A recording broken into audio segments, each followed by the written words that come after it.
আন্দোলনকারীদের চাপে দেশ ছাড়তে বাধ্য হলেন ভারত বন্ধু বলে পরিচিত শেখ হাসিনা, যার জেরে চিন্তার ভাঁজ ভারতের কপালে। একদিকে যখন পাকিস্তান চীনকে নিয়ে ভারতের দুশ্চিন্তার শেষ নেই, একদিকে চীন ও পাকিস্তান, অন্যদিকে বাংলাদেশ। ভারত এখন এই উপমহাদেশে একা। ভারতের দালাল বলে পরিচিত শেখ হাসিনার পতনের ফলে ভারতীয় মিডিয়ার চোখে এখন সর্ষে ফুল।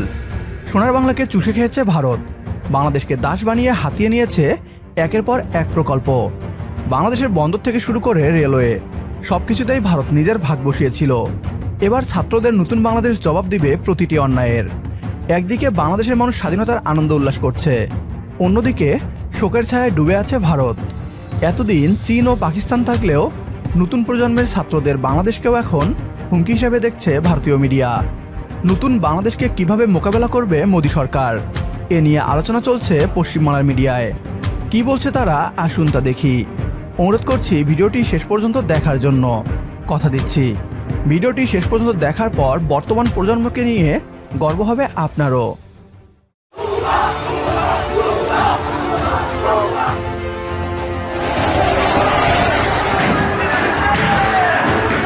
আন্দোলনকারীদের চাপে দেশ ছাড়তে বাধ্য হলেন ভারত বন্ধু বলে পরিচিত শেখ হাসিনা, যার জেরে চিন্তার ভাঁজ ভারতের কপালে।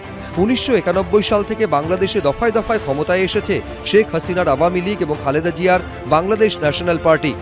2009 সালে দ্বিতীয়বারের জন্য প্রধানমন্ত্রী হন শেখ হাসিনা। খালেদা জিয়ার আমলে বাংলাদেশের সঙ্গে ভারতের সম্পর্ক কখনোই অত্যন্ত ভালো ছিল না।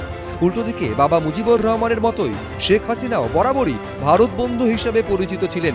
একদিকে যখন পাকিস্তান চীনকে নিয়ে ভারতের দুশ্চিন্তার শেষ নেই, তখন শেখ হাসিনার আমলে বাংলাদেশকে নিয়ে অনেকটা নিশ্চিন্ত ছিল ভারত। কিন্তু সোমবার হাসিনার 15 বছরের সরকারের পতনের পর ভারতের সঙ্গে বাংলাদেশের সম্পর্ক কোন পথে এগোবে? ভারতের প্রতিবেশী দেশগুলির মধ্যে পাকিস্তান বরাবরই চীনের বন্ধু হিসেবেই পরিচিত। ভারতকে চাপে রাখতে গত কয়েক বছরে একে একে ভারতের প্রায় প্রত্যেকটি পড়শি দেশ, নেপাল থেকে শুরু করে শ্রীলঙ্কা, ভুটান থেকে মালদ্বীপ, অর্থ দিয়ে, ঋণ দিয়ে উন্নয়নমূলক প্রকল্প গ্রহণ করে তাদের ওপর আধিপত্য বিস্তার করেছে চীন। একমাত্র শেখ হাসিনার বাংলাদেশ ভারতের দিকে ছিল, চীন সেভাবে তাদের কবজায় আনতে পারেনি। এবার হাসিনার প্রস্থানের ফলে কি চীনের থাবায় চলে আসবে বাংলাদেশও? আর সেটা কি ভারতের পক্ষে আরো ভয়ঙ্কর হবে না? কট্টর ভারত বিরোধী বলে পরিচিত জামাত, অন্যদিকে কোনোদিনই ভারত বন্ধু বলে পরিচিত নয় বিএনপি, যদি বাংলাদেশে ক্ষমতায় বসে আর পেছন থেকে কলকাঠি নাড়াতে শুরু করে চীন এবং পাকিস্তান, তাহলে এই পরিস্থিতির মোকাবিলা কিভাবে করবে মোদী সরকার? প্রিয় দর্শক, নতুন এই বাংলাদেশ কোনো নির্দিষ্ট দেশের হয়ে দাসত্ব করবে না, বরং বাংলাদেশের একটি নিজস্ব জায়গা তৈরি করবে। নতুন বাংলাদেশ কোনো নির্দিষ্ট রাজনৈতিক দলের নয়, বরং তরুণ ছাত্র সমাজের। নতুন বাংলাদেশে সেটাই হবে, যেটা ভবিষ্যৎ বাংলাদেশের জন্য সঠিক। ভারতীয় মিডিয়া ভালো করেই বুঝতে পারছে, তাদের এত স্বাদের ফসল নষ্ট করে দিল বাংলাদেশের ছাত্র সমাজ। অনেক কষ্ট করে ভারতের নরেন্দ্র মোদী সরকার বাংলাদেশের সমুদ্র বন্দর, তিস্তা মহাপরিকল্পনা, বাংলাদেশের রেলওয়ে ব্যবহার সহ বিভিন্ন চুক্তি করেছিল। আজ নতুন বাংলাদেশের রাষ্ট্রনায়করা সবকিছুই ভেস্তে দিয়েছে। আগামী 5 বছরে বাংলাদেশকে ভারত লুটে খাওয়ার যে বন্দোবস্ত করেছিল, আজ তা ধ্বংস করে দিয়েছে ছাত্র সমাজ। ডক্টর ইউনূসের মতো একজন রাষ্ট্রপ্রধান পাচ্ছে বাংলাদেশ। এবার সীমান্তে প্রতিটি লাশের হিসাব চুকানো হবে।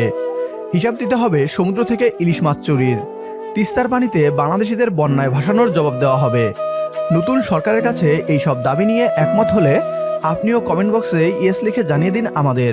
সেই সাথে ভিডিও শেয়ার করে দেখার সুযোগ করে দিন আপনার বন্ধুদের। পরবর্তী ভিডিও দেখার আমন্ত্রণ জানিয়ে বিদায় নিচ্ছি আজ। আল্লাহ হাফেজ।